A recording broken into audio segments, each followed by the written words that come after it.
Hello and welcome to the DynamiXX Simracersworld GT Series live on Apex Racing TV. I'm Sam Fitzpatrick. Alongside me this evening is Marco Barboner, broadcasting live on Apex Racing TV. And for round 8 of the season, we're here sunny Watkins Glen for a classic circuit, Marco. One of the driver's absolute favourites. And it's also a fantastic race circuit as well, because using the proper boot layout, including the chicane. And, well, there's not many places better for wheel-to-wheel action than this place. Yes, absolutely. Hello, everyone. Hello, Sam. If I'm not mistaken, the drivers are trying to, and the series is trying to replicate as close as possible as the weather conditions that they are going to be present in the official iRacing 6 hours of the Glen. It will be, due up in the next couple of weeks.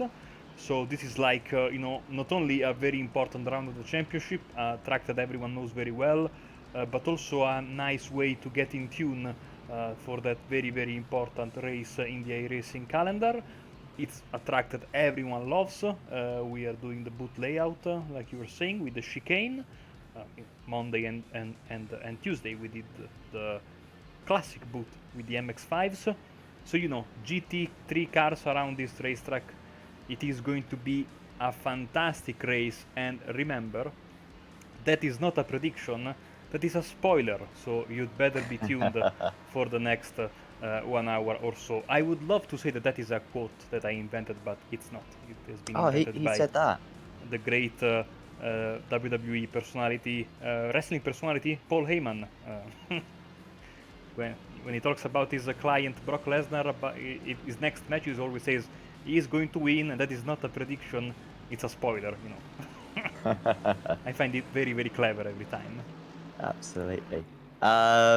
In the championship, so far this season, out in the lead in the overall championship is Marta van Liesenoord with his main rival, I think, Connector missing a few rounds so far this season. Van Liesenoord really has taken a commanding lead in both the overall championship and also the gold championship as well. I think Connector is still second place in that gold championship despite missing a few rounds.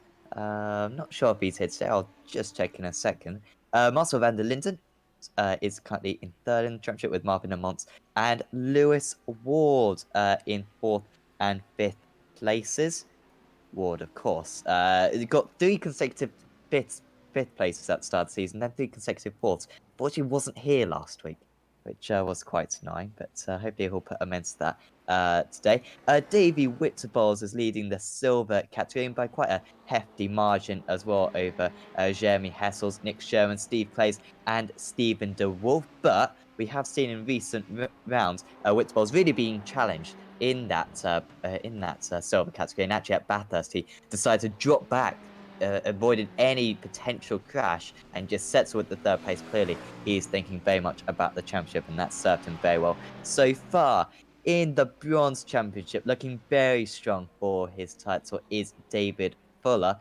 He's got about twice as many points at the moment as Ben Thanes in second place. Thijs Berg is in third with Scott Malcolm and Dries Moody rounding out a very close top 5.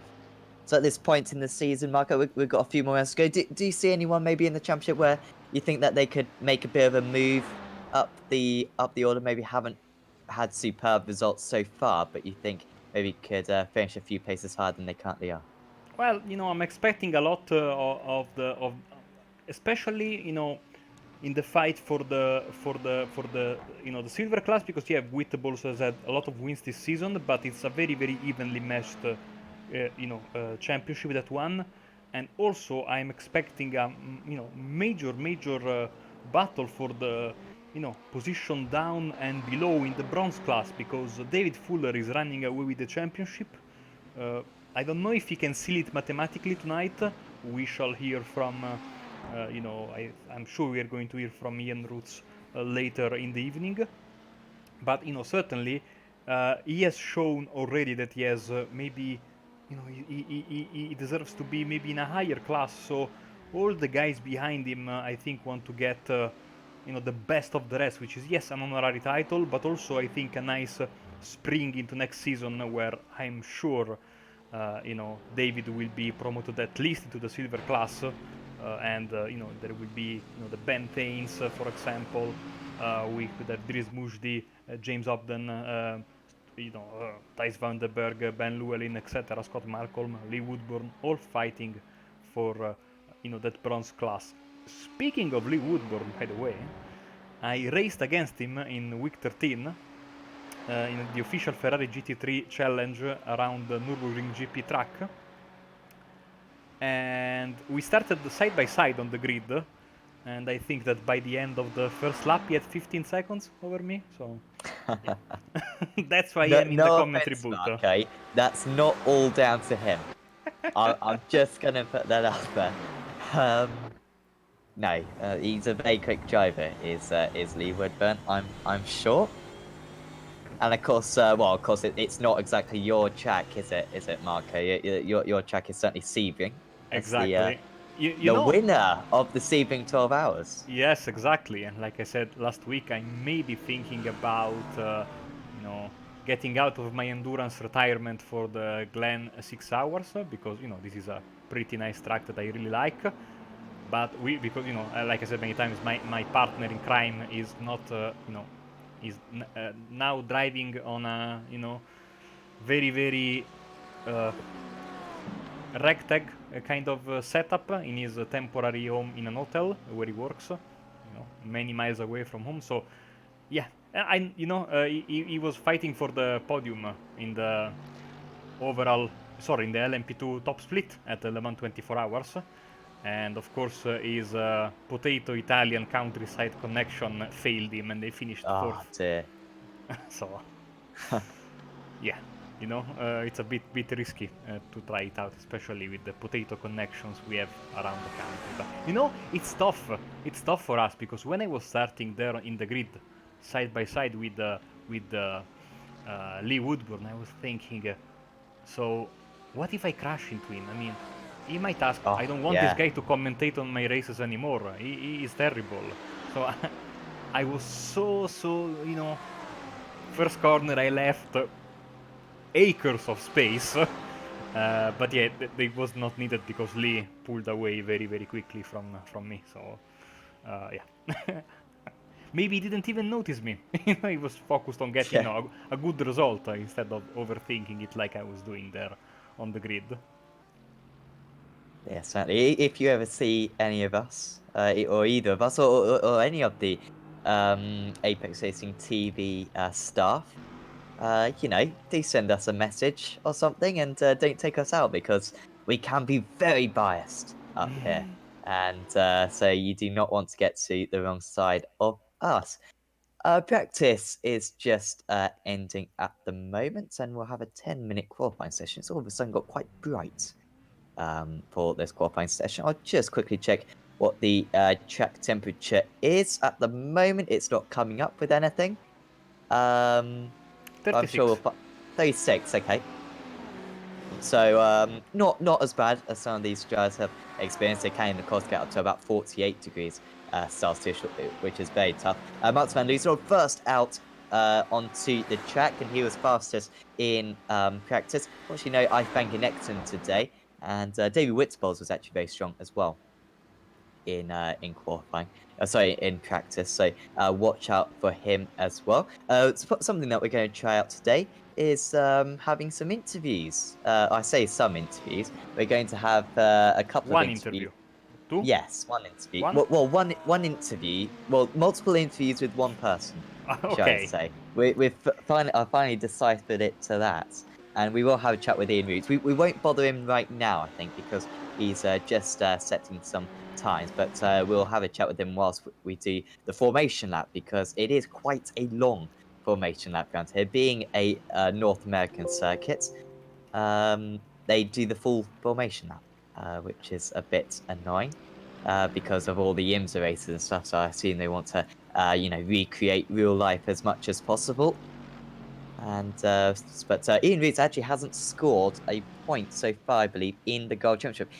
Quite remarkably, he's turned into, I don't know if anyone will understand, but Kazuki Nakajima from 2009, who finished 9th and 10th pretty much in every race of the season, back when only the top 8 got points. And that's very much what he's done. Top 10 get points in this race, and he's finished in 11th or 12th pretty much every round, has Ian.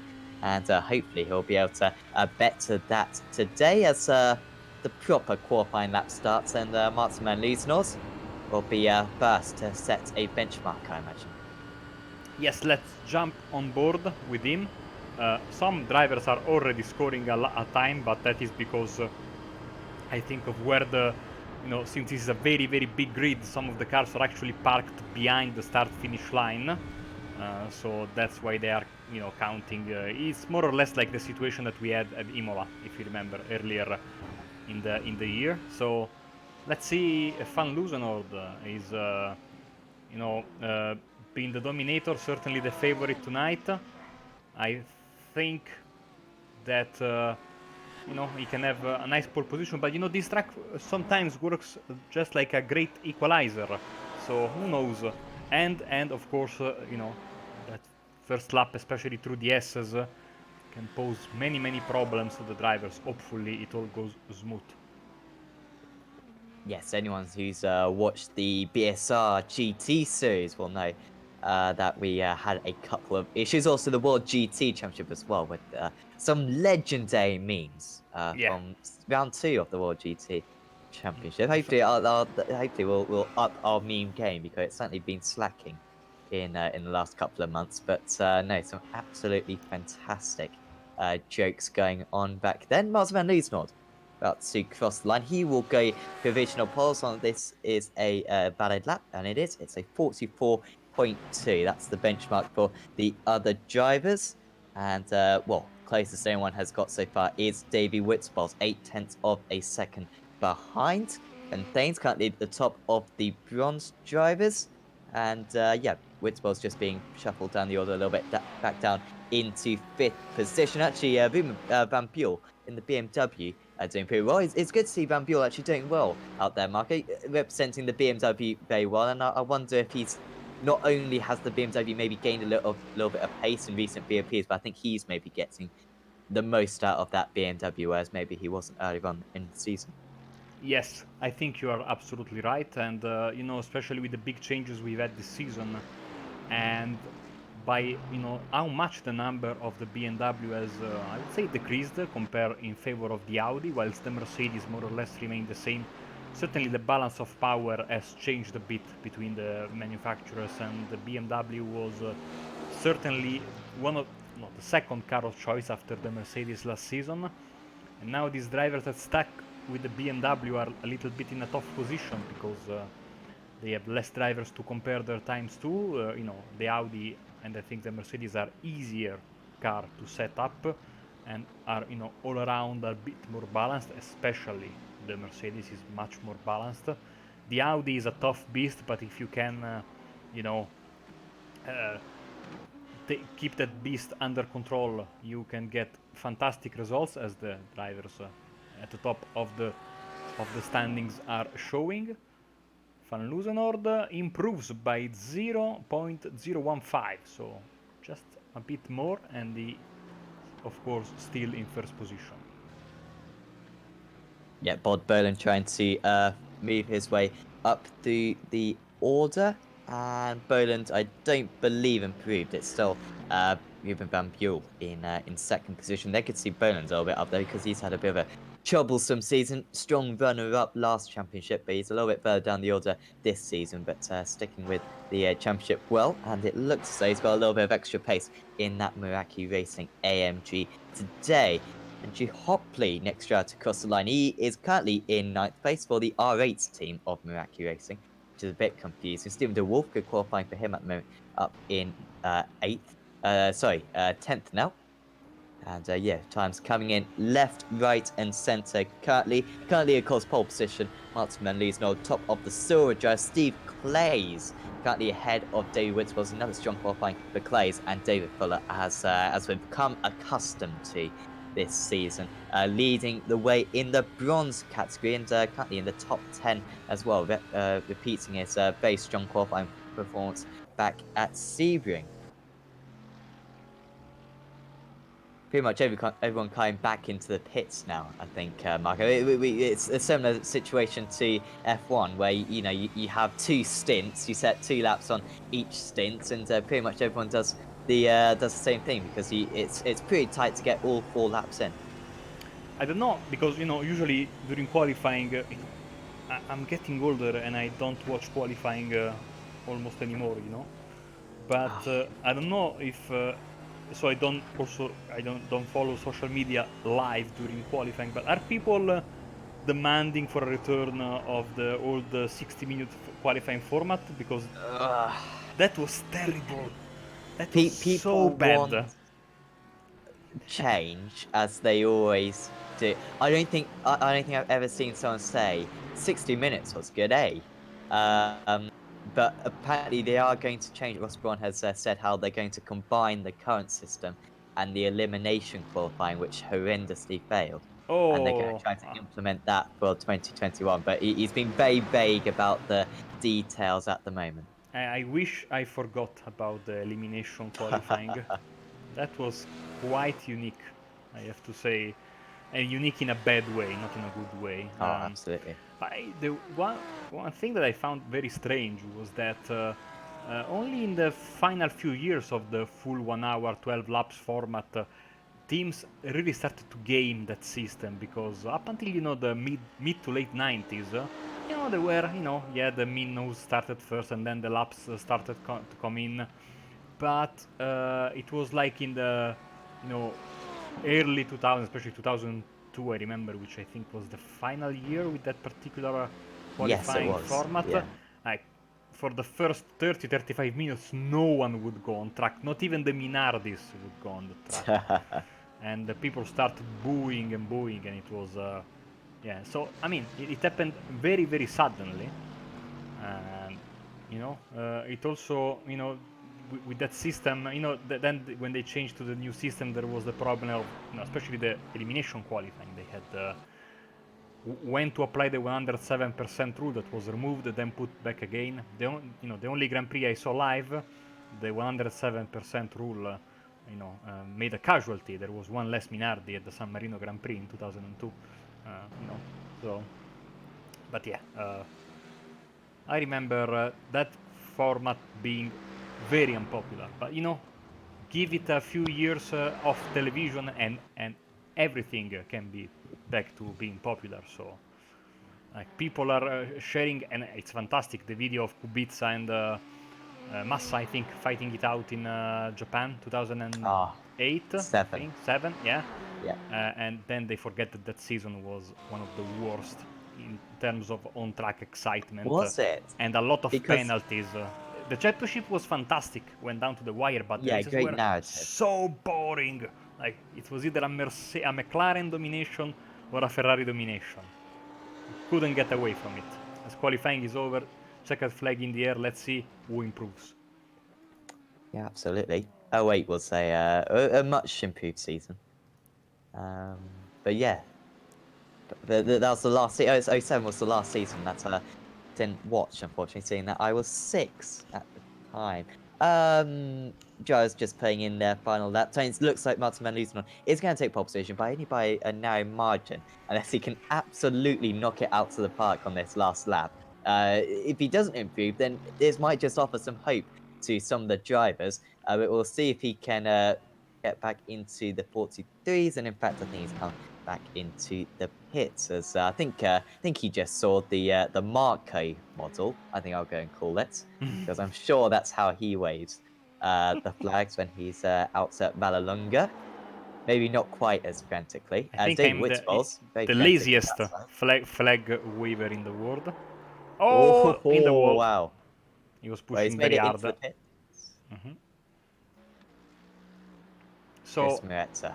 usually we have lots of vans in front of the field, and now we have the new four-letter, identifying system for the drivers. But still, we have M van, M van, and R van. So it looks like we are at a van dealership apparently with two different models. Uh, but yeah, I think Moretta is not improving. I think Roy Verbeek improved just a bit. 45.6 P22. But Boland, Oh, he's not going to make it. no, he is not. Either line. So he remains in 4th position. And well, tell you what, we're going to have a quick chat with Ian Roots right now because yes, we're going to have a couple of interviews with Ian. And Ian, 16th place on the grid. Not too bad. You can do quite a bit of good from there. Yes, it's going to be a difficult race. I think tyre wear is going to come into it tonight. Very, very heavy on the front left. And also, obviously, with the extra weight the Mercedes has got, compounds that issue. The other problem we have is when the car is empty, it's got no fuel in it.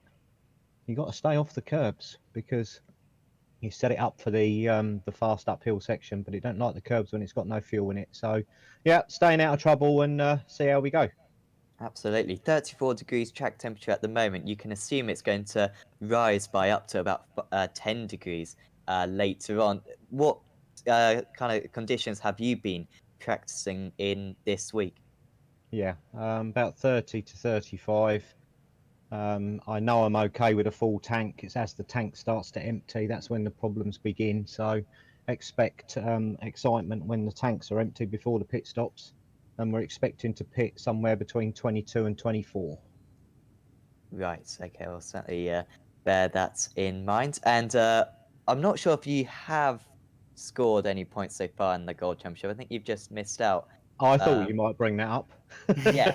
Well, I was saying how you finished pretty much 11th or 12th every round so Yep, I far. have. I was on for a points finish last week, and as you know, it all went wrong with Kevin kind of crashing out right in front of me. But yeah, hopefully tonight, fingers crossed, stay out of trouble in the first few laps and just settle in. Yeah, certainly looking very good. Good luck, Ian, and we might have a chat with you during the race. Yep, just anytime, guys, just shout. Thank you. And that was Ian Roots, who we just had a chat with. And well, we'll take you through. You're good because the drivers are just about to pull away for their formation lap. So, Martin van Luitenhoorn on pole position by about a tenth of a second, so not a big margin over Marcel van der Linden. It was Ruben van Buel starting on the second row of the grid alongside Bod Berlin. Then it's Tom Metherall alongside the silver pole sitter. Steve Clays, his best qualifying of the season. Chris Marr starts in 7th with Davey Whitbols, the silver championship leader, in 8th.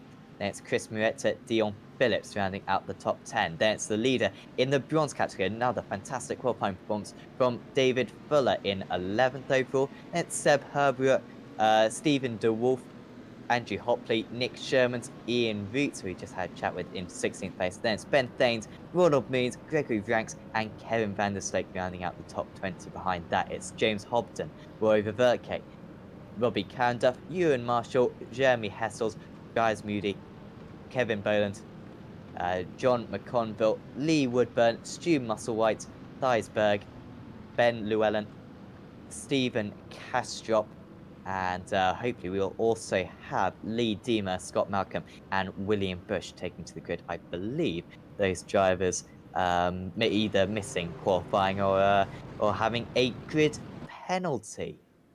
Yeah, especially I would really love to have Scott in the race because he really needs to redeem himself after what happened Monday night Oh in the dear. MX5 Cup, and you know, very uncharacteristic mistake from him. Let's see what happens. He is on the track, so this is good. Awesome. Well, he is usually Mr. Consistent, is Scott Malcolm. Always there or thereabouts, has scored a few podiums so far this season, and I think he'd be the first to admit he's not the fastest driver out to the bronze guys, but he's always there or thereabouts at the end of the race, and that served him very, very well. Marcel van der Linden, he's already put in the chat rage mode on in asterisks. I think, is that a message indicating that he's in a good position here, Marco? But if he's going to win this race, he's going to have to take the lead on that opening lap. You know, usually in racing simulator or video game, speak in general, rage is not a good emotion. I mean, it rarely is in real life as well. But usually, when you rage, it means that you ended up in the catch fence or have been killed by a wrapped car. But we know that Marcel is a very upbeat guy. He really likes to have fun when he races, and he can certainly be a contender for the race victory today. And let's see, in race 3 of the MX5 Cup on Monday, pole sitter Scott Malcolm blew the engine, braking for turn 1. Hopefully we have a little bit less drama in the first corner of tonight's race. Yes, absolutely. I'm sure Martin Van Liesnoord will not be wanting that. Watch out for the opening chase up through the hill, because it can get very narrow, tight, and twisty round that section. It's Martin Van Liesnoord from the pole position. He'll wait till the green flag, and away we go at Watkins Glen. And it's a decent start for Van Liesnoord. Good start for Van Buel actually on the inside. He might be up into second position going into turn 1. Van der Linden on the outside. He should be able to swoop down the inside there. There's a little bit of contact further down the order, but I don't think there's too many spins, certainly. Right on the tail at the moment is Marcel van der Linden. He knows he's got to get the move done straight away, but it's not a particularly long run down into the chicane. Which way will he go? Can he go to the inside? He's going to have to go to the outside. They almost make contact. I know he got a massive crash up at the top of the hill. Round the outside is going to go Van der Linden. Can he get the move done? No, he's had to cut the circuit, and this might be a massive disadvantage to Van der Linden. You can see a massive gap in the traffic as well, because you can see a lot of cars have got involved in an incident, and we'll have to get a replay of that very soon. Here we go. I think it happened here somewhere in this part of the field. We are watching Roy Verbeek. It started in front of him actually, and then there is no runoff area. Look at that. That's a very expensive car park. Second week in a row, sadly, after what happened in Bathurst. But this is much worse, because there the cars were basically stopped. But here it's much more higher speed, big damage to a lot of cars. Yes, absolutely. See, we'll go through a list of all the drivers who I think have retired just in a minute. But that's the danger of this Watkins Glen circuit, very much a NASCAR circuit, so the wall's very close to the side of the circuit. But at the moment, Van Liesnoord still establishing that lead. Much change, not really much change out to the top 10. I'm seeing Kevin Van Slick up 6 places already, up into 14th. I think he was just ahead of that big part. Also, Jeremy Hessels is up 9 places, but out of the top 10, really only Moretti getting past Witzboss. That's the most significant change. And there's Kevin Van Slick. A disappointing qualifying for him. We might get an idea of what happened with that big pileup from his perspective. Yeah, hopefully we can catch one of the drivers that got involved that was behind the mess when it first happened, even though there is almost no way out of there. So certainly anyone who was behind that crash was somewhat involved. I think Van der Slick is going up the hill here. Is he in front or is he behind the crash? Oh, I tell you what. Oh, wow. Wow. So, and as almost always happens in these cases, the first car to make contact is the one that gets through. Yeah. It never fails. Well, he could have easily been the one in the heart of all that mess, but instead he got the unscathed and has had an extremely good opening lap.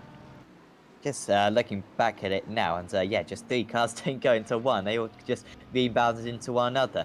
Stewards are investigating the start. At Bathurst, no action was taken. I must say, going up that hill, I don't think anyone was mainly at blame. Just could have been a little bit more careful from everyone's perspective there. But well, after a week of unpopular steward decisions, not quite sure what's going to happen today. Not too many moves on that second lap of the race. Still, Van Liesnoord being kept very honest by Van der Linden, who will be really wishing that there wasn't the chicane, because you kind of expect, Marco, it's a chicane, you'd expect that to increase the overtaking, but if anything, it massively decreases it around this circuit, as he's going to try to prove me wrong right now as Van der Linden, but can't quite make it. But it's ever so difficult to get the move done into that chicane, isn't it? Because you can't go around the outside. It's quite literally impossible around such a narrow part of the circuit to force your way around the outside, and the other driver can easily cover the inside. I mean, if we were racing with the MX-5, so maybe it could be possible, but with such, the draft is not as big in the GT3s, so it's certainly you can feel the draft starting to have effect because of course, as per usual, as per as it should be, the driver behind closes up, but it comes up so quickly when they come to the chicane that there is you really need to put some pressure on the driver in front of you, hoping he makes a mistake, or do a kamikaze move on the inside. So it's one of these two choices, basically. Yeah, absolutely. And you gotta be so careful not picking up a slowdown as well whilst going at it. But incredible to see. It's quite rare to see this because we've got Van der Linden, a match, no doubt, for Van Liesnoord today, because he is absolutely harassing him right now, deep on the brakes. I think he's a little bit closer than he was on the last lap. See Van Buel just losing time behind now, 1.7 seconds behind these guys, but he's certainly going to, be thereabouts throughout the race. Here comes Van der Linden. He's going to have to go to the outside, I imagine. Van Liesnoord, experienced racer, and he does go to the inside now. Does Van der Linden have enough pace round the outside, enough momentum to force the overtake? No, you can see just the inside cut, unless, as long as that was almost a slowdown, I think, but not quite. Yeah, Van Loosenhoord really, really on the limit there. Van der Linden is certainly putting on the pressure, and we say this, we cannot say enough good things about how fast Van Loosenhoord is, but we always forget, because he's so quick, that he is a relative newcomer to GT racing. He's been an open wheel racer for a lot of time, so maybe he still has to, I wouldn't say learn all the tricks in the book, but certainly, get used to the way these races unfold. And he has been very brilliant in traffic, especially, straight out of the box. He was immediately, at ease with the challenges of GT racing. But certainly, Van der Linden really, really is a driver that knows its way around the GT car, and look at that. By the way this track works, it's not easy to make the difference even in the longer version. So Van der Linden doesn't need any more help. He's so quick and putting Van Loosenhoord under massive pressure. Yeah, absolutely. I think he's even closer on this lap. I don't really know how on earth he could get even closer than this, but he is definitely close, and he's the perfect distance behind. Doesn't have to get up to the throttle, I believe. Manages to keep up the momentum. We're going to go side by side for the third lap in a row here at Watkins Glen, and this time Van der Linden is going to nudge ahead. But is he going to be able to pull ahead? You've got the back marker just ahead, and he does well to get out of the way by taking to the cut through. And once again, Van Liesnoord holding on. Hasn't been a great race so far for Davy Whitballs. He's down into 11th position currently, as we see Roy Ververke replay. And yeah, that was how he managed to get out of the way. And well, unfortunately, having to tow back to the pits as well. Couple of close battles. Boland's under pressure from Metherall currently. Also, Clay's actually pressuring Metherall. So Metherall's just made a mistake, I think, and dropped back a little bit. He's currently in 5th position still. Moretta keeping those two honest. And also, well, Witzball's now down, behind Fuller. So, Yes. not fantastic for him. And he's now under pressure from Stephen DeWolf as well. Yeah, 3 places dropped. You can see there the white and blue Ferrari with the magenta highlights, followed by the very striking livery of Stephen DeWolf, following him very, very closely. I know, that we have I'd say around 10 cars sitting in the pits for that first lap mess. That is quite a lot. We have a big field, of course, as per usual, but you know, with 27 cars running, you know, that took out you know, many more cars than the Bathurst one. Like I said, because the speed between the cars was amazingly, you know, higher. And oh, the Wolf! It's so easy. It's so easy to get a bit overconfident, especially when you're in the draft, and then all of a sudden there's a nice, you know, guardrail waiting for you there on the right side. This track is unforgiving. Absolutely, just got offline, and if you do that later on in the race, could be even more problematic as the marbles build up off the racing line. You know what? I think this might be actually a decent opportunity to have a chat with Ian Roots because he's a little bit by himself. I'm quite intrigued. Maybe his perspective from the opening lap. So we will just drag him in. And yeah, hopefully we'll be able to have a chat with him. Ian, take us through that opening lap that you had. Yeah, it all happened in front of me. I was on the wrong side of the track. It's just the luck of the draw. I had to stop. There was nothing I could do. I couldn't work my way over around the accident. So I lost time. I think I've got aero damage. I'm doing 47s and 48s, which is 2 to 3 seconds. Keep plodding on and see where we end up. Yes, absolutely. Good luck to you, Ian, and we might have a word with you later on.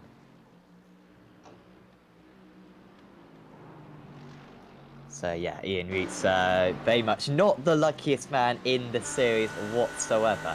It is Steve Plays against Chris Miles. Chris Moretta getting involved as well. And Plays holding his position at the moment. Once again, the same conundrum, Mark, as we've been discussing all season. Plays in a different class to Miles and Moretta, and we know if Clays is going to win this silver championship against Davey Whitpulse, he has got to really score a lot of points, and so it's so difficult whether or not you fight these gold drivers or not. It is absolutely, and you know, you want to, you know, I you know, I would always prefer you know, my standing, you know, my class standing, but you know, these drivers, of course, each are racing with a different idea in their mind. So, you know, who am I to talk about what they should do? Certainly, it's always puts them on the spot, you know, very frequently, each and every race. By the way, speaking of drivers, that we had Kevin van der Slieg, who was making a nice comeback through the field, but I think that comeback has been stopped.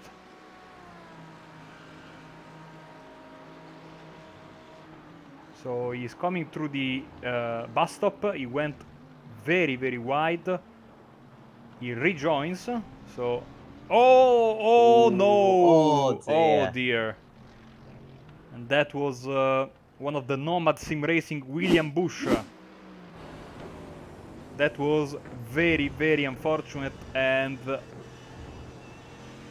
know, the rejoining was not unsafe. He was, you know, getting there to rejoin behind him, but that bump there completely caught him off guard, and he plowed straight into poor William Bush, who is having a run of very unlucky races as of late. So, well, that was quite a unique way to get out of a race, and that is very unfortunate. Yes, absolutely. Disappointing to see that. It's so difficult because you can never see that bump, and I must say I think iRacing maybe exaggerated it a little bit, because well, of course you never really see it in real life. So very tough situation there, but yeah, hopefully we'll still be able to complete the race. Those two drivers still, Van Liesman under big pressure from Van der Linden, and then of course saving a little bit of fuel currently, which could prove important later on. Might allow him to do one extra lap.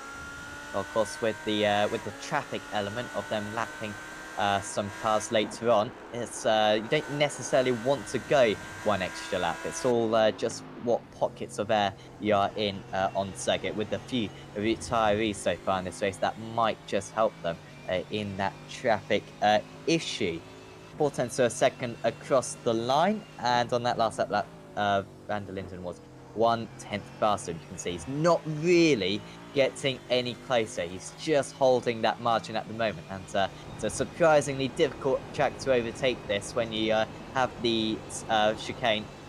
But you can see he's got so much better straight line speed. If he can just get a little bit closer, then he'd have a fantastic chance. But you can see barely a braking zone into this next corner. So narrow and easily held from Van Loozenord. Clay's still holding off Miles resiliently. Sure, Miles will be getting a little bit annoyed in this situation for Team GB Esports, because he must be thinking, well, this guy's not in my class. Why is he even fighting me? I want to get up to those guys ahead. But, well, they're all racing against one another in the overall standings, and, well, that's what Clay's is fighting for at the moment. I'm sure this is a lot of fun for the viewers. I don't know if the drivers are having fun, but of course, yeah, you are right. They want to, but like I said, very very tough. I'm looking at a very interesting thing that the weather is actually throwing these guys a little bit of a helping hand, as there was a mistake from Van der Linden, a mistake that he recovered brilliantly. With all this cloud cover, is really helping the tires with the tires and the driver to manage the tire strategy and tire life throughout the race. Let's see.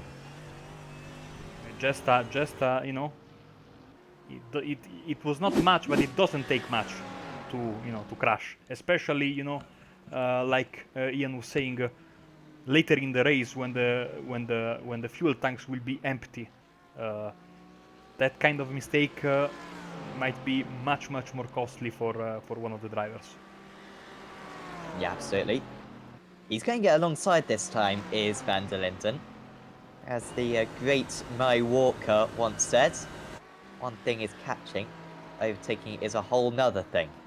And that is the issue that he's currently facing still. Really good defense from Van Liesner. He's not getting flustered at all. And you can see there's just no way through for Van der Linden. Sometimes you can go for a surprise attack around this track, but Van Liesner is just too wise. Maybe that single seat racing actually really helping him in this situation, because single seaters have a little bit more wheel-to-wheel combat, perhaps, than in GT racing, when it tends to be kind of more about consistency and putting those laps in. Still Miles just behind. Fuller's actually keeping up with that train of cars as well. And yeah, pretty much the whole pack very close, but just a lack of movement currently amongst a lot of the drivers. Currently the top 16 separated by 20 seconds, which, considering that we've been going for 10 laps now, is pretty close. Good to see the field, I think, a little bit closer today, because, well, Van Liesnoord has been 10 seconds clear of the rest of the field by this point of the race in previous meetings this season, but today, anything but.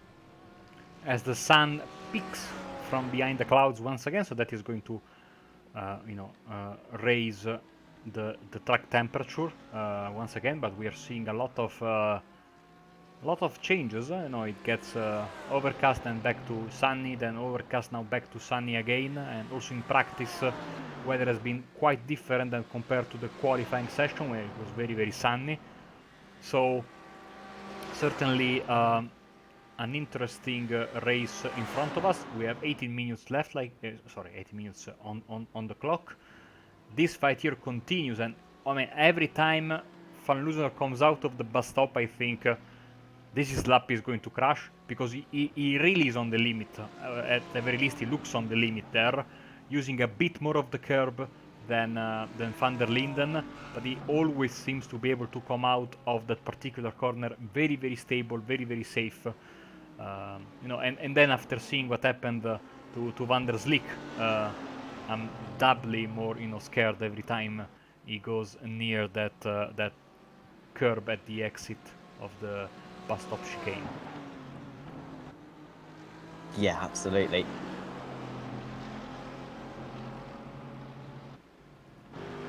Clay still 0.3 of a second ahead of Miles. Miles did briefly get ahead, actually. He popped his nose ahead down into the chicane on this lap. but couldn't get past. Is there anywhere, of course, veteran, I imagine, Marco, around this circuit in the Skip Barber, is there anywhere where you tend to go for a move which kind of catches your opponent off guard around this circuit?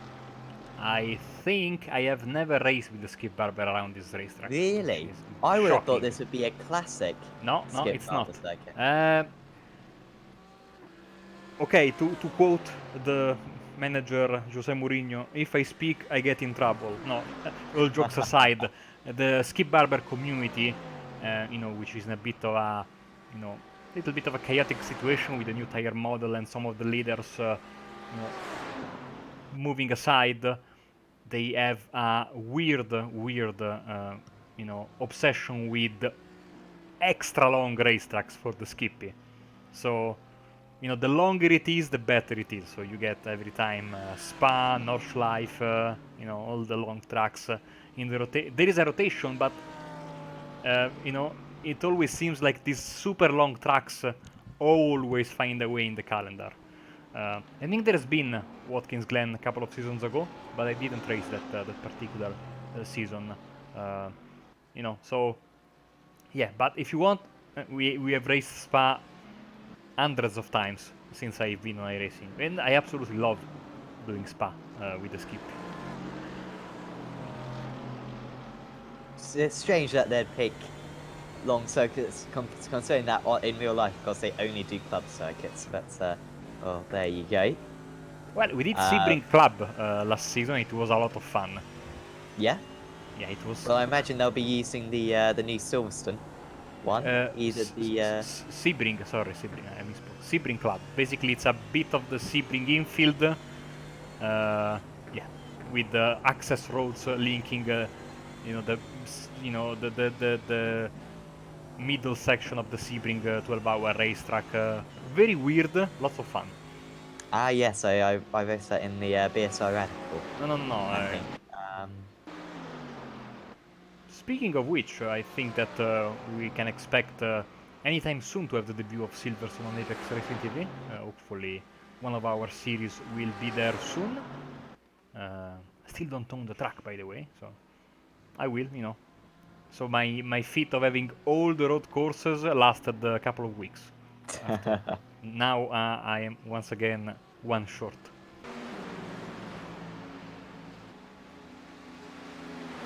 Any move this time between Herbert and Hopley. Herbert just coming off. That's a lot of curb on the inside. And, well, he's under pressure now. Hopley down the inside into the carousel. There's so many different lines he can take here. Never really know which way is the fastest. Down the hill they go. Really good switch from Hopley. And he's going to have the better line, and he's going to have 12th position now for the Meraki Racing team. And now a potential overtake now for his teammates as well. Oh, sorry, that wasn't his team. That was Hessel's going past Herbert as well. And Herbert is going to lose another position to Ben Thanes, I think. Thanes is very close at the moment. Maybe just pulling alongside, getting his nose on the inside. Has he got to make this move straight away? Does Thanes. He's very tight on the corner. But at the moment, good defense that time from Herbert. And the Ferrari holds position against the BMW. But that's frustrating for Herbert. He defended for so long. Didn't look like he was going to be overtaken anytime soon. And then he gets overtaken by 2 cars. It's tough to pass, but if you make a mistake, and he went so deep on the inside curve there at the chicane that it completely kills your momentum. And, that one mistake really sets off a chain because you have so many cars following you this close. One goes by and then they all go by all of a sudden. So I gotta be careful as each and every lap. Van der Linden is so close. I really think that Van der Linden, if he uses his cards well, he could really jump Van Loosenord in the pits. He has the pace, so this is going to be super interesting to follow for the rest of the evening. Yes, absolutely.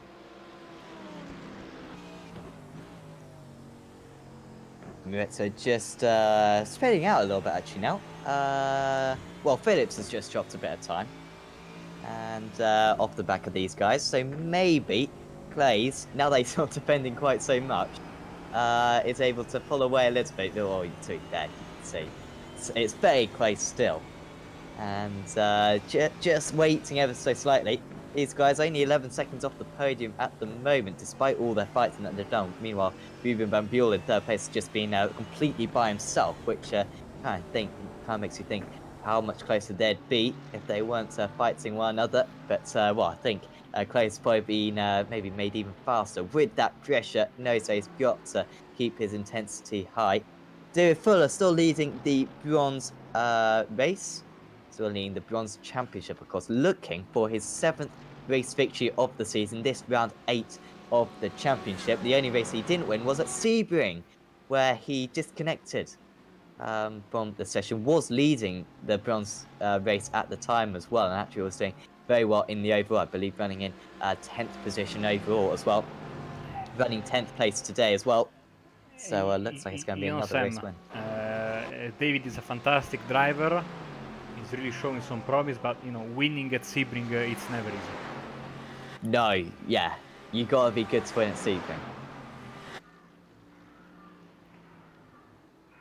Especially in GT3s as well. An unbelievable, like the temperature in the broadcast booth has fallen to levels after what I just said, that are more akin to, Antarctica in December than, Italy in June.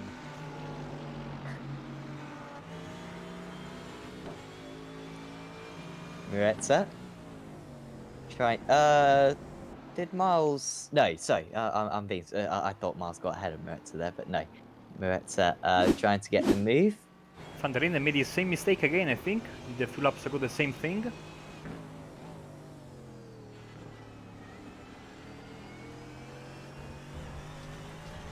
Oh, he's pushing. That was, you see, the more the car is getting light and the more it's, a handful to keep it stable. But, if he keeps this gap from Van Loosenhoorn, he certainly is in a very, very good position. And it's easy, somewhat easy to, then catch up to him very quickly despite making a mistake! Contact! Miles into the wall. Got was a tap he pitting? from Oh, Miretta. all the brakes, all the brakes, all the brakes! Well, he's going to get back into the pits. Was pretty quick there with that turnaround. And he should get to the end of the race with this fuel, but he's got a lot of damage and he's not going to be able to fix much of it. Oh, maybe... I don't know.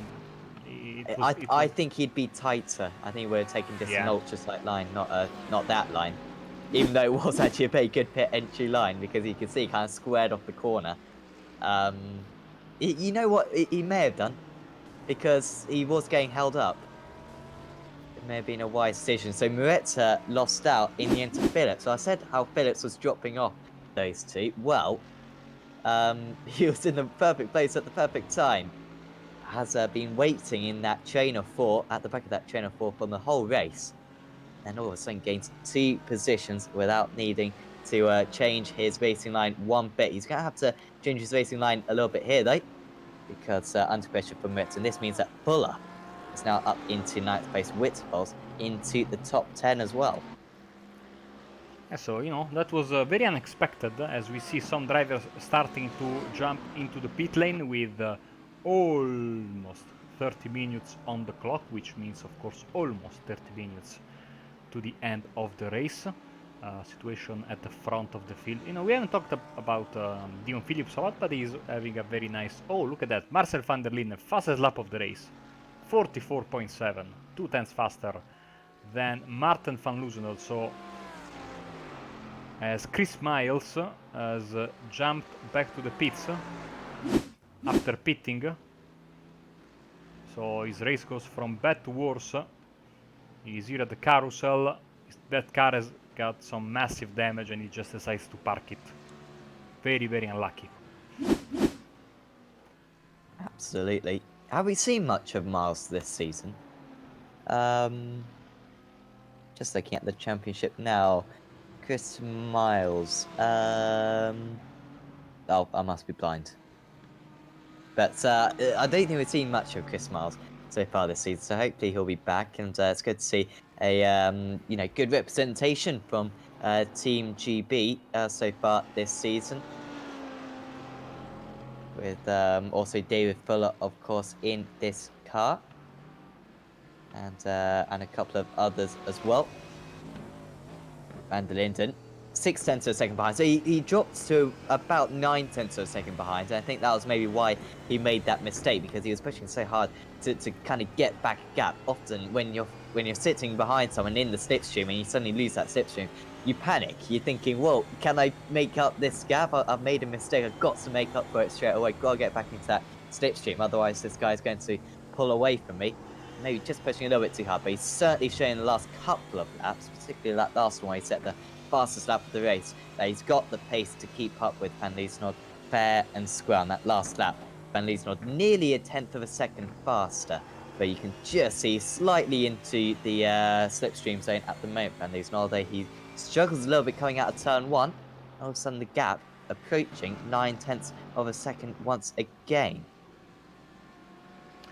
So, Sam, since we are hitting right now the halfway mark of the race, what is the situation incident points-wise? Well, in the instance, so Marcel van der Linden is actually on 7, which is one of the higher amounts at the moment. But really no one really threatening it too much. You also got Chris Miles currently on 10. Steven Kastrop is on 10. Jeremy Hessels is on 10. And really that's all to speak of. Phillips under pressure from Moretta. But Moretta, there's going to be contact. And, Moretta lost out earlier on through making contact, and he's lost out once again. He's now fallen behind David Fuller. And Moretta ever so difficult here, especially if you're on a single screen. I'm not sure what Chris's setup is. But yeah, just misjudged where the other car was. And off the circuit he goes.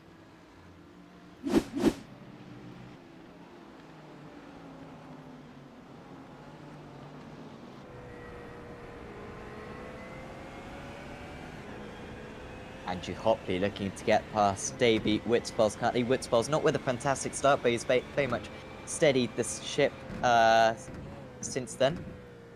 Still running in 10th position, but yeah, Hopley's made pretty good progress from the start of 3 positions. Looking to get that move done, and of course he's only 5 seconds off the top 6. In fact, this fantastic battle from about 6th place all the way down to kind of Ben Thanes in 14th place, separated by about 10 seconds. Awesome to see, so evenly matched, as Hopley is going to come into the pit. So a few early pit stops, Marco, which is a bit surprising because, of course, we heard from Ian Reitz earlier on. Lap 24, I believe, was the expected, but these guys kind of, risking it a little bit more. Sorry. Yes, absolutely. I think that some drivers are taking a little bit more chances today, given the nature of the track. Everyone, like I said, knowing this track very well, maybe they can time better the gaps between the various packs of cars. So, 2 drivers that don't care much about this are the 2 leaders, where they have been nose to tail for 32 straight minutes, and barring a couple of little blemishes here and there, they have been absolutely spot on. Marten van Luzenoord and Marcel van der Linden. I think they will pit, not anytime soon. As we move here, this is the battle for P12, Eberer and Thanes, with the bronze driver Thanes. He is on the inside, he's driving his BMW, and he's behind that orange Simracersworld Ferrari of Eberer. Yeah, Thanes has caught up to these guys quite quickly. He was about a second behind, and Herbie just losing a little bit of time, I believe, on this lap. Trying to get past, I believe that's Scott Malcolm just ahead. Or maybe William, no. I'm not quite sure who. Oh yeah, it is Scott Malcolm. Scott Malcolm, yeah. It's Scott Malcolm. Malcolm getting in the way a little bit at the moment. He was involved in some controversy at Imola earlier on in the season, and this might just open up the opportunity for Thanes. Is he going to try the bit of a Hakkinen-esque move? Still, Malcolm putting up some fights against these guys.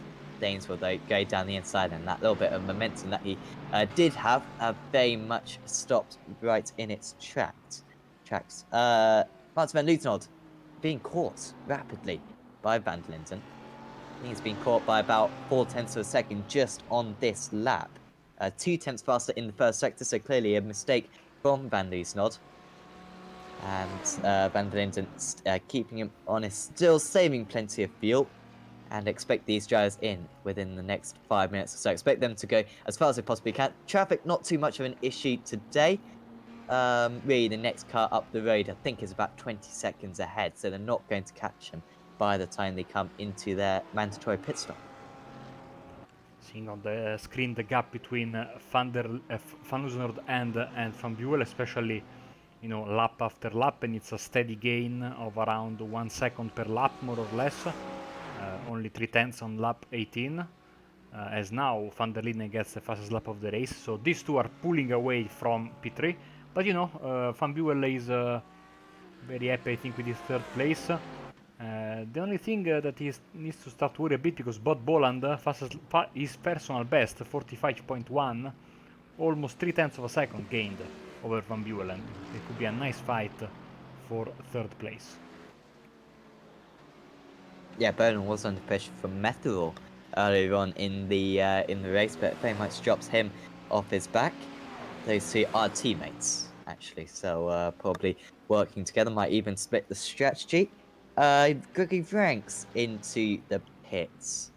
He was running Vranks in 14th place, I believe, just ahead of Ewan Marshall.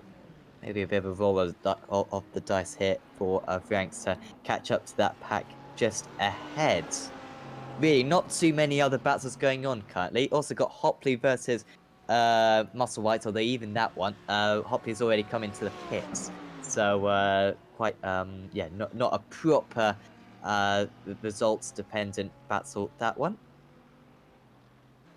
Van der Linden actually on that last lap set a purple lap time, fastest lap of the race. It really dropped Van Buel actually in the last 10 minutes or so, because Van Buel in the opening few minutes was keeping up quite well with these guys, but since then now 10 seconds behind. In fact, on this lap, Van Luzenhold really turning the screw, and he's pulled up that gap to 9/10 of a second again.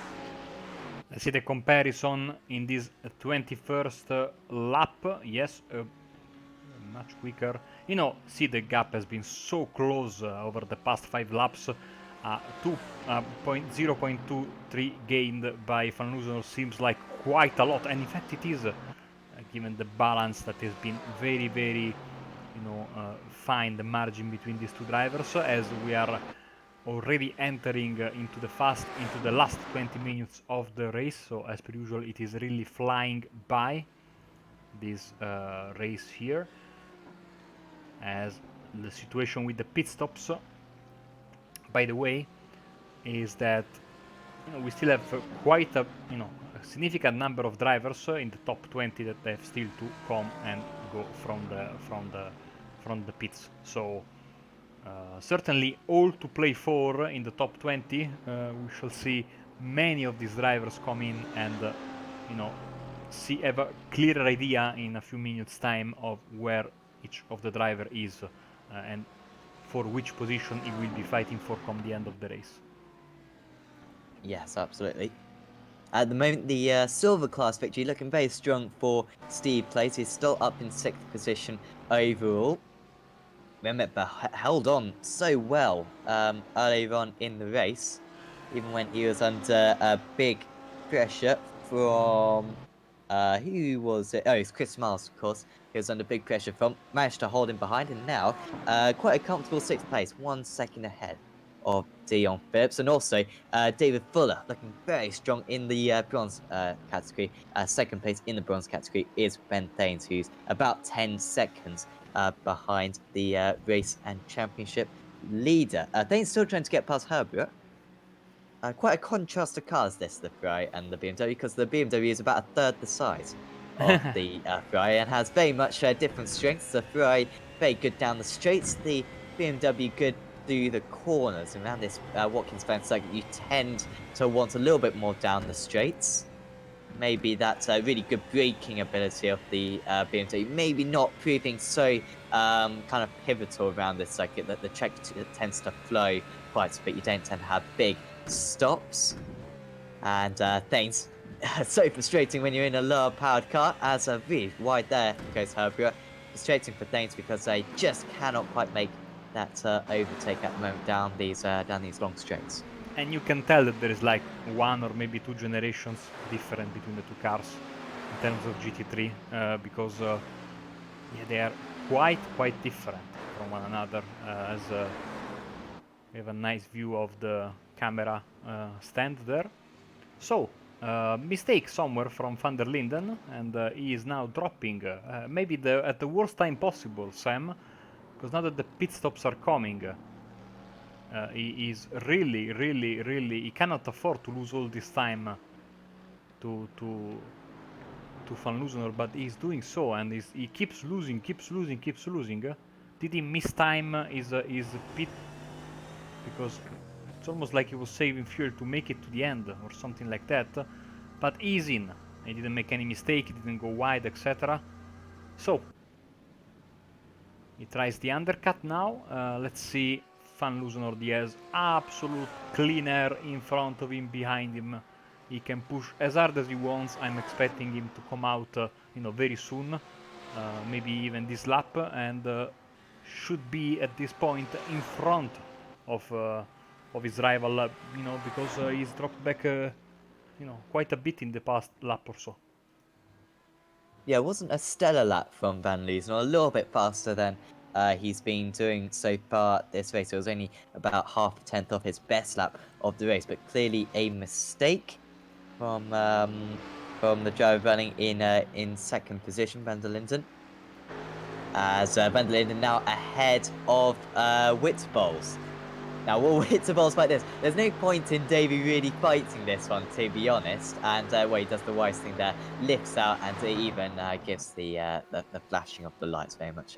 You get on with your race, because it doesn't help Witterbols too much there. Just got held up for a couple of corners, but not too bad in the end. You'd expect Van Loosener to cover this off straight away. He's had complete clean air, and you would not bet against maybe that gap even extending to the driver currently running, or the driver who was running in second position. A pretty quick pit stop for Van der Linden, by the way, just under 45 seconds. The majority of the pit stops we've seen so far have been about 45 seconds, so anything less than 46 seconds for Van Loosener should be good. And he comes in. Let's stay on board with him and see. His procedure should be on the marks, as we have seen many times, as I think everyone else is pitting right now. Behind him you can see Van Buel, Metterl, etc. Quite a long walk. Of course, he was in pole position,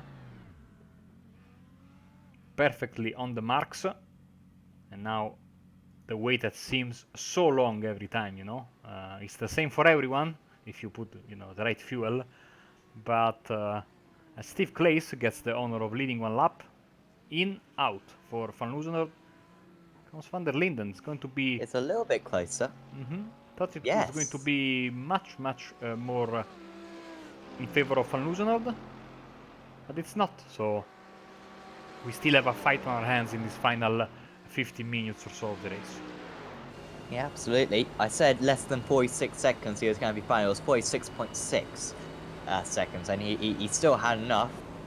But Van der Linden, can he get back into that slipstream range? He wants to get back within about 6 tenths of a second. He is 6 tenths of a second behind at the moment. It's now Steve Claes, as you said, Marco, leading the way. Of course, he's been leading the silver category all day long, but I'm sure he'll like this whilst it lasts. Odd that Claes been able to do the extra lap, actually, because he's pretty much had no slipstream for the entire race. And so very good on that throttle pedal, clearly, for him so far today. Fuller comes out of the pits, and he's still behind Phillips, and Phillips has had a poor pit stop there. Lost out to Metherall. I think. Of course, Marshall hasn't pitted yet. Was Phillips behind Method before? Yes, he was, wasn't he? Of course. Yes. Yes, apologies for that. He still lost a little bit of time, though, to Fuller, did Phillips during the pit stops. And Clays might be under pressure from all those drivers when he comes into the pits right now. No, he stays out. No, he Nope, stays. He came comes in. He comes in. he would, yeah, he would have needed a lot of fuel saving to do 26 laps. Astronauts kittens. There are penalties for contact, but those penalties are dished out after the race is completed. Sometimes drivers aren't allowed to take part in qualifying for the next race, so they'll start from the back of the grid. We have no in-race penalties. I think it's just so that drivers can kind of appeal the penalties and have a proper discussion about it. And also, it's pretty difficult to give stop goes and drive-throughs and whatnot on iRacing. Clays came out of the pits and he's still ahead of Phillips by 2 seconds. So not really any change, I think, in terms of the order. I don't think there's... Oh, Boland got ahead of Van Buel.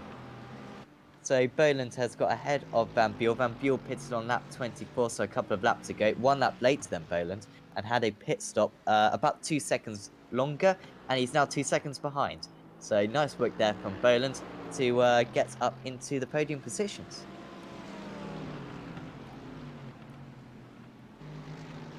This fight continues. Phillips, Fuller, and Moretta 7th, 8th, and 9th. As Fuller is certainly fancying his chances, even though he doesn't need to. But he's looking to a possible, top 10 finish, which would be, of course, fantastic. But we have come to expect such good performances from the bronze category dominator. Wanted to, as Falnuso first lap of the race, pit stops. So everyone is pitted. So from now on, it's a straight fight to the finish.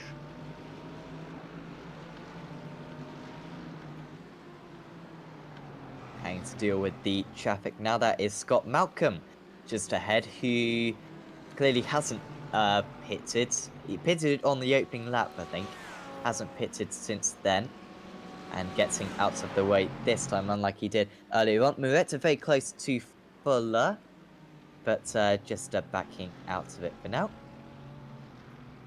And yeah, Phillips just ahead of this pack. Witzboss has lost a little bit of time to these guys, now 4 seconds behind, so under pressure from Hopley as well. But here comes Moretta. They're all closing in on one another. Can Moretta find the inside line? No, he's going to have to go to the outside. Going to be a brave man to do this. And just no one see... Oh, well, as Malcolm goes across the track and had to be pretty careful there. Good awareness there from Moretta not to turn out too much. But no one's been able to find a solution to that today, Mark. Everyone just seems to have no ability to be able to find a different way around that chicane. Just because it's so easy to defend from. Yes, absolutely. And these drivers, of course, are most of them. They race together. They've raced together for quite a long time, so they know each other's secrets. And as now it's Van der Leiden with the fastest lap of the race. So it was always going to be tricky to pass there at the chicane. I'm still holding some hope in the fight for the race win, because Van der Leiden has a lot of pace and he's keeping it close with Van Loosenhoorn. Here they go once again, and who knows, knowing Marcel, he might go for a crazy move come the end of the race. Yeah, he's not got too much to lose, has Marcel van der Linden. I don't think he has a lot to lose. He, of course, doesn't want to cause a damage to his opponent, but if there's a chance there, I think he will try to take it. Ambitious move here from Hopley. Oh, well, Winterbols wasn't too approving of that move.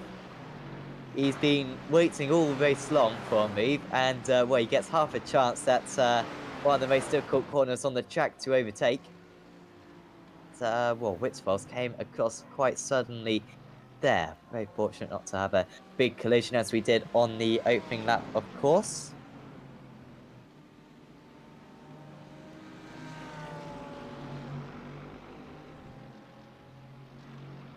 I think we might have another interview with Ian Roots. Where is Roots currently running? He's currently in P 18, and that would mean 17, 16, 15, 14, 13, 12. So he's currently in 12th position at the moment. So we'll have a quick chat with him, because I don't think he's in any particularly close battles currently. So we'll drag him up, and Ian Roots is with us now. And Ian, just looking at it, you're currently 12th position out of the gold driver, so it looks like you're going to finish in your favourite place.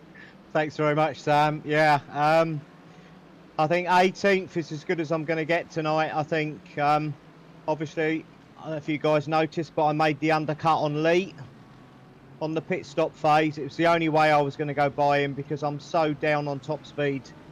So, yeah, like I said earlier on, it's a case of making sure I can finish as high as I can, damage limitation. Yes, absolutely. Do you think Lee's going to be able to kind of come back at you at some points in the race? Because if he does, you're going to be a bit defenseless. Yeah, if he can get under my wing going into turn 2, I don't think there's anything I can do to stop him, to be honest. I can defend, but that's about it. So it's a case of let's keep hitting the apexes and keeping the consistent lap times, and we should be all right. Absolutely. Well, good luck for the final kind of 8 minutes or so, and yeah, good luck for getting a top 10. There might be a couple of collisions. Thank you. Thanks, Sam. So that was Ian Roots, and yeah, missed too unlucky in this race. He would have comfortably have scored his first points in the Gold Championship today, if it weren't for that big collision on lap 1, which he got slightly involved in. Phillips still under pressure from Fuller then. Now 4 seconds behind Clay. So Clay's looks like it's going to be a comfortable 6th place overall for Clay's.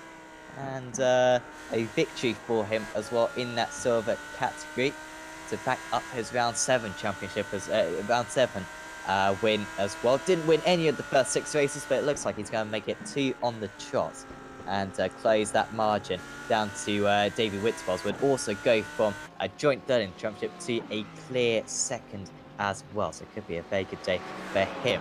Is Phillips going to be able to keep Fuller behind?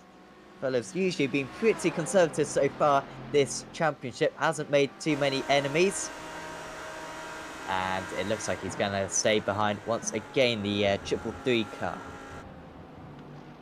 Yes, as the sun is out once again, as we are heading to the final 7 minutes of the race. And this is the closest fight we have in the field right now.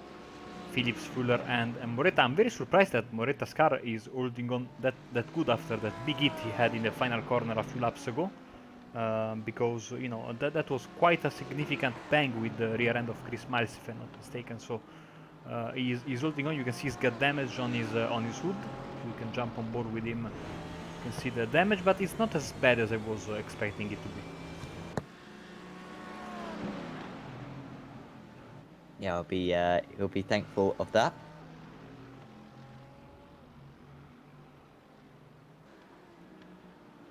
Yeah, this the main bat's going on. Still Van Loosen on 0.8 of a second ahead of Van der Linden. Whenever it seems as though Van der Linden's going to be able to really force something on the race leader, just seems as though that Van Loosen pulls something out to the bag and just steadies that gap once again.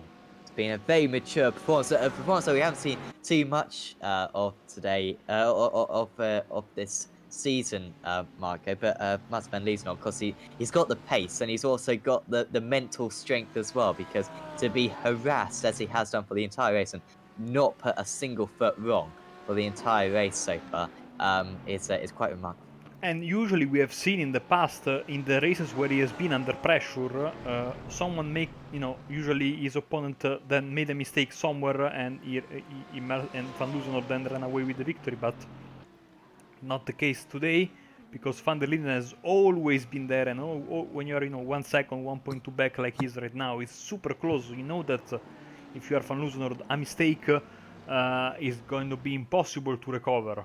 So, especially with just 5 minutes left on the clock, we should have, I think, 3 laps left, if I am not mistaken. It has been, I think, one of the toughest races of the season for Van Loosenhoorn. Yeah, absolutely. Just wish that Van Genekten was here as well. Hopefully he'll be around for the remaining rounds. Buller, even closer to Phillips. Excite Audio Sim Racing Division versus Team GB Esports. Looking for a 7th position is the bronze driver. You covered more of the season than I did last championship, Marco. Did anyone in the bronze category get a 7th place last championship? Not that I can remember, but I might be wrong. Or either way, a top 8 I think would be a new record, as he just misses the apex there. Matt will be annoyed though, wasn't a little bit closer, could have had half a chance up the hill, because he's already gained about 0.2 of a second, has got much better momentum. Next round of the championship, we will be heading to race calendar,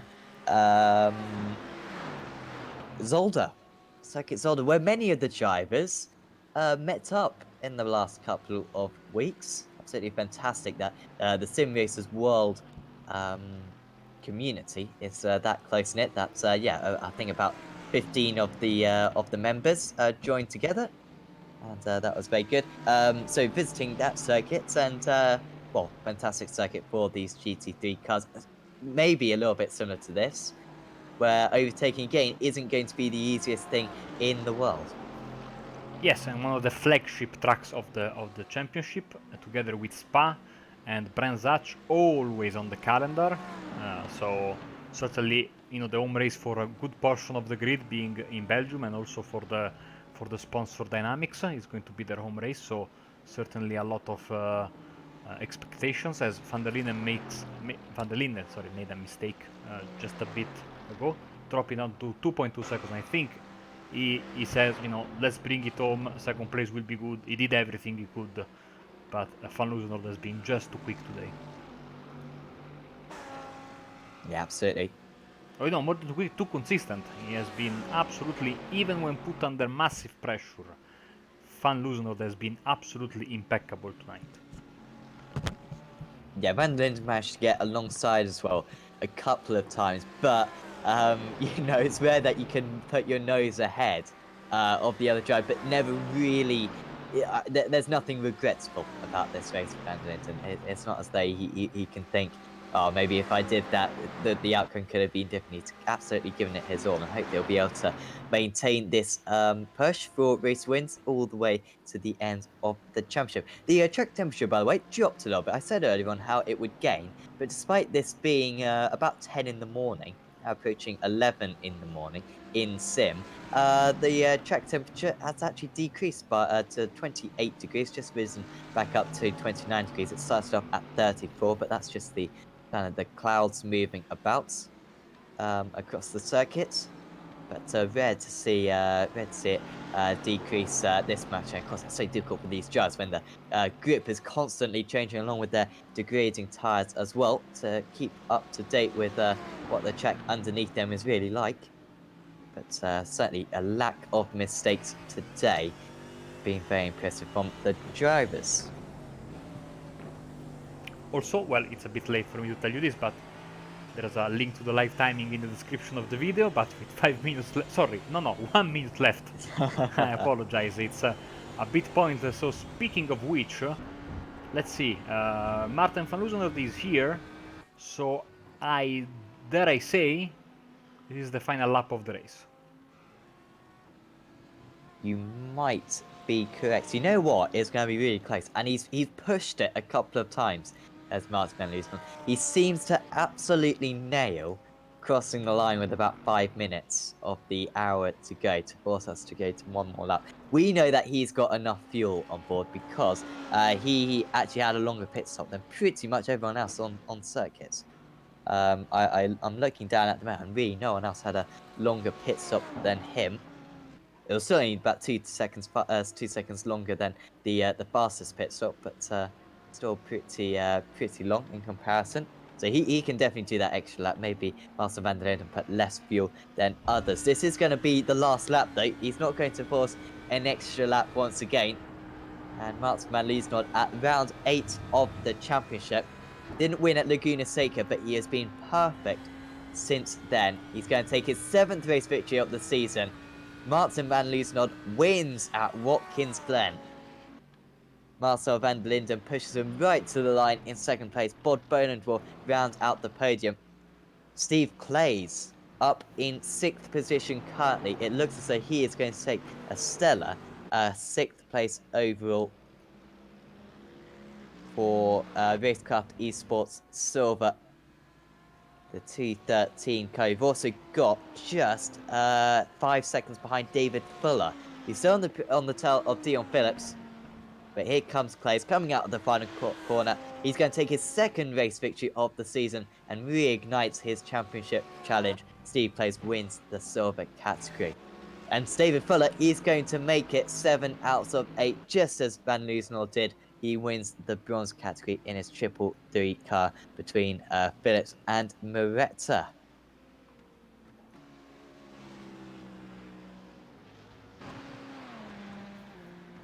Just the final few cars coming through. Ben Thames will be 2nd position in the bronze category.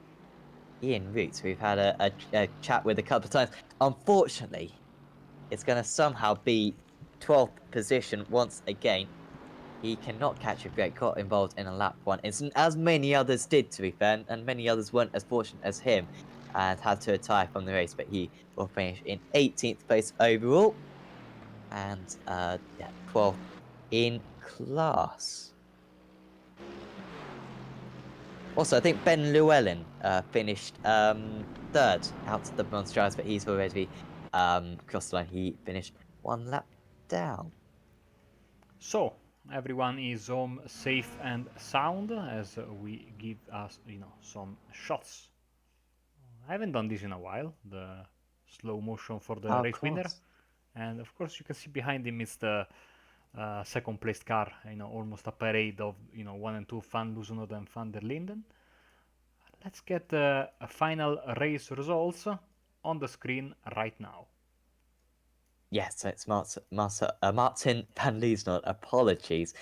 Winning once again from pole position, but he was pushed so hard by Marcel van der Linden. He was within a second for 90% of the race, ends up 4 seconds behind in the end. Bod Boland, nice drive from him, 4th to 3rd. That's his first podium of the season, quite remarkably.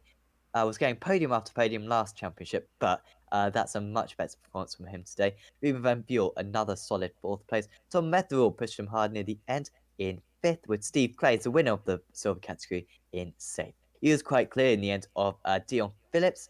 David Fuller was top of the bronze drivers in 8th. There's Chris Moretta and Andrew Hopley running at the top 10. Davey Witterbowles finished 2nd in the silver category. He'll be quite pleased with that one, I imagine, because he was quite far off Clays today, but still good solid points for his championship. Then it was Jeremy Hessels in 12th. Then behind that was Seb Herbert, Ben Thames, Ewan Marshall, Gregory Vranks, Stephen DeWolf, Ian Roots, Lee Deemer, and John McConville. Rounding out the top 20 behind that was Stu Musselwhite. Ben Llewellyn, who was 1 lap down. Then also 1 lap down was Scott Malcolm and William Bush. And then the retirees were Giles Moody, Robbie Carender, Stephen Castrop, James Hobden, Chris Miles, Kevin Van der Steck, Roy Verke, Ronald Means, Kevin Boland, Lee Woodburn, and Thies Berg. Nick Sherman's did not take the start. So hopefully, will we have some interviews with drivers? And yes, we will, because we've got Martin van Loosenord in for a chat. Once again, a race victory, Martin, but not as easy as your other ones. Marcel really pushed you hard there. Hi guys. Yeah, definitely not an easy one. It's a tough track for the Audi, I think. You could also see it in the straight line speed with the Mercedes. The car was just really quick and good over bumps, and I was just struggling with the Audi. So yeah, was a tough race, definitely. Yeah, absolutely. We saw the cloud cover change quite a bit during the race, and the track temperature seemingly, going up and down and up and down. Did you notice that within the car? Was the track kind of grip changing at all? Yeah, you could feel it, especially when the clouds were covering the track a little bit longer. You could feel the track go, yeah, the track temperature go a little bit lower, so you had more grip. Yeah, so that was, yeah, you could feel that definitely. Absolutely. And in terms of the pit stops, I was thinking early on that Marcel was going to be able to go one lap further than you on fuel, but that didn't turn out to be the case. Were you considering the fuel? Were you saving any at all? Because with Marcel in the slipstream, there was the threat of the overcut. No, it's definitely not fuel saving. That's just the Audi not having a good straight line speed. Um, yeah, and I was I don't know if it's luck to do another lap. I think his pit stop was really good, his in lap, and I had I think 5 liters too much fuel, so I didn't want to gamble too much.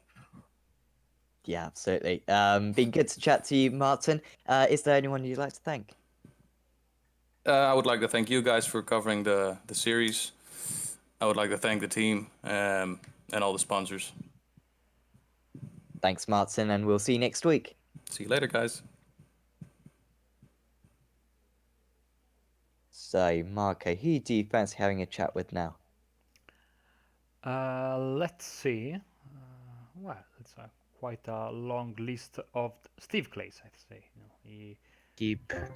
And we continue the tradition of at least one driver will be rudely interrupted per post-race interview, and today it is Steve Clay's turn. But I think he's very happy because he's the winner of the silver class, and of course he has one of the best driver pictures in all of Apex Racing TV.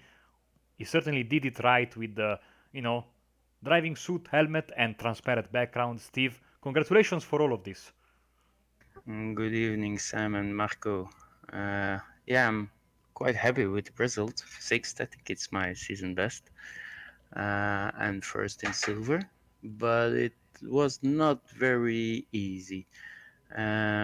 At the start of the race, I really had to keep my position, and then the track temperature was rising, and man, the car was sliding. I really had difficult time to keep them behind me. Don't remember who was behind me, but we really was pushing. I had to defend because I wanted a few cars between me and Davy, and I was not gonna say I was saving fuel, but I was really trying to get that extra lap, and it worked. And next week, with the fact that we run in Zolder, it's going to be, I think, more of the same because on that particular racetrack, it's going to be very tough to pass. There are not many long straights, and the corners, especially the chicanes, are very very tight. So, do you think qualifying will be super important once again? And also, of course, with the very very narrow track, qualifying will be also very very tough. I can imagine. Yes, well, first of all, it's my home track, a little bit like Spa, but Zolder is even more my home track. And like you say, it's gonna be very important to get the pole in the silver class and be up front and it's a very difficult track. I know it by heart because I race it in real life a lot. But yeah, still, it's easy to make mistakes if you mess, yeah, let's say chicane up, and people start to pass you, then it's like a train going by. So you really have to pay attention. Well, Steve, once again, congratulations for the victory. Before we let you go, anyone you'd like to thank? I want to thank the team again for providing the setup, the help. We're doing a great job in the championship, keeping the head cool. Martin is doing, yeah, beyond great. And I want to thank organization and you guys again for the superb broadcast. So I'm happy to be here. Thank you very much, Steve. Once again, congratulations, and catch you next time. See you next week. Bye bye, guys. And that was Steve Clays, winner in the silver class. And who are we going to get next, Sam?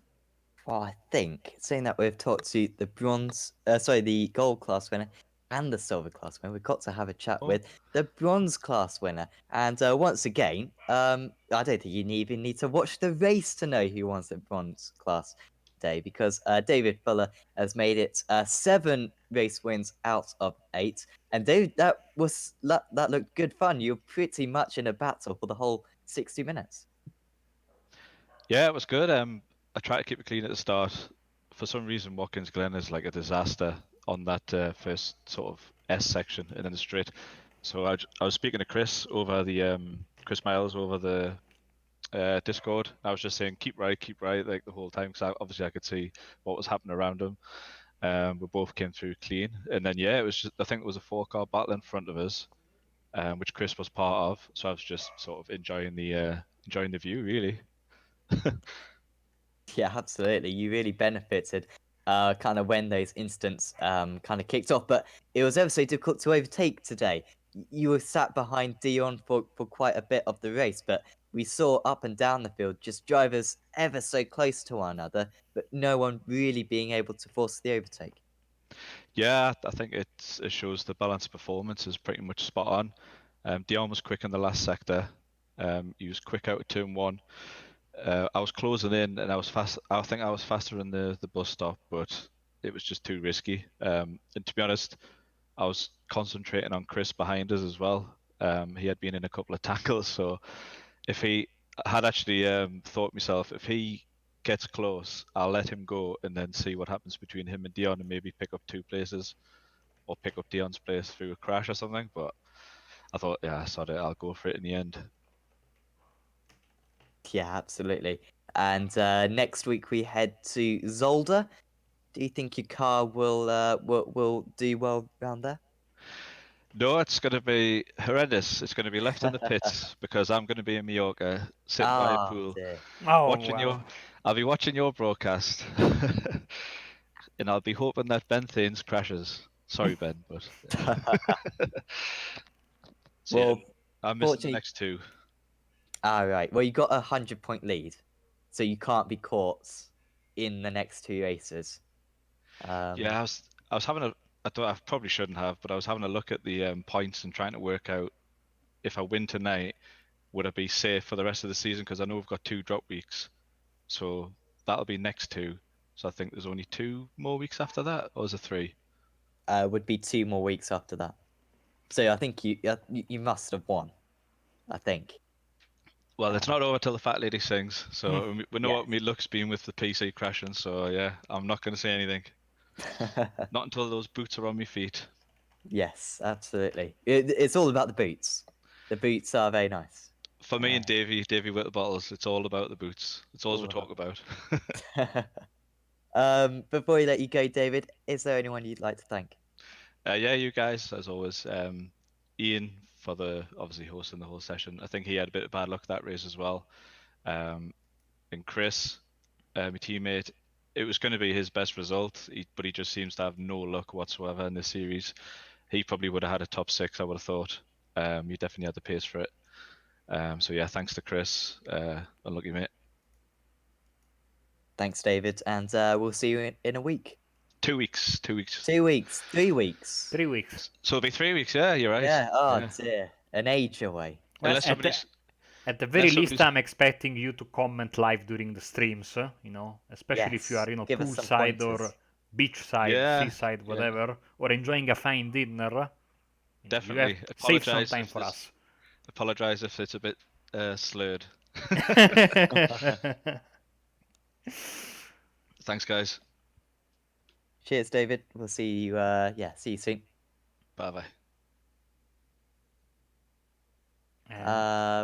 Yeah, we can get Bot Boland in, and he should be with us right now. Bot Boland, of course. I spent most of the race there lurking there in fourth, but a good strategy, good pit stop, and Bod ended up with a nice podium finish. Hello, Bod, and once again, congratulations, and tell us about your strategy and how did you end up on the podium? Yeah, evening Marco, evening Sam. It was good. Trying to look after the tyres early on. Could have went a little bit quicker. Maybe could have got past Ruben and pushed on a little bit, but I was really worried about the tyres later on. As it happens with the fluctuating temperatures, I probably could have pushed on a little bit further, but I certainly wouldn't have caught the front two guys. They were away. In the looking at at the championship standing, you have been there, even though before this race you were sitting in the in 10th position. But it is so close. I think there towards the top of the championship that if you can string a few good results like this, you could maybe even sneak into the top 5. Do you think that is possible in the overall standings? Top 5 might be a little bit beyond me now. I've just had too much bad luck. The start of the season, I was definite podium in the first race and hit a lad that I was trying to get past, spun in front of me. The next race, I got taken out. The fourth race, I got taken out from a top 6. Then there was another top 6 that was taken from me as well. But it's all good fun. No, nobody takes you out on purpose. These things happen. So after this one, 4 races left: Zolder, Mosport, Monza, and Brands Hatch. Which one are you looking forward to the most? Brands Hatch probably out of them 4. Definitely not looking forward to Zolder. I don't like that track at all, to be honest. And a lot of the Belgian lads, they're really hot around there. So if you can get into a top 10, it's a result there for me anyway. Well, but congratulations once again for the podium. And before we let you go, anyone you'd like to thank? Yeah, thanks to you guys every week. It's good fun watching it back, seeing all the mistakes that we make. Thanks to Ian and his merry men for putting on such a great league. Gets better all the time. And obviously thanks to my teammates, Tom, Ewan, Chris and Andy. Tom looked after me tonight. He was like my wingman. He could have pushed on as well. We both trying to look after tyres. I think he looked after them too much as well. But good top 5 for Tom. Well, thank you very much, Bod, and we'll catch you next week then. Yeah, cheers guys. See you next week. Well, we're going to have one last interview. That's with a man that we've already had a couple of chats with today. Ian, in the end, not too much changed at the end of that race for you. Managed to hold off Lee in the end, but 18th place overall, 12th in the gold category. But when you get you're gonna win around this season because the luck is mounting up.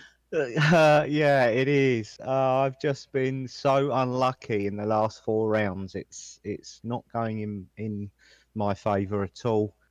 I did enjoy that race. However, it did seem to me as if I was in no man's land for a long time. But my consistency paid off in the end, and that was why I managed to jump Lee on the pit stops. And I think his tyres must have been gone at the end. I'd still got plenty of grip, and I was doing my fastest laps of the race at the end, so I managed mine quite well.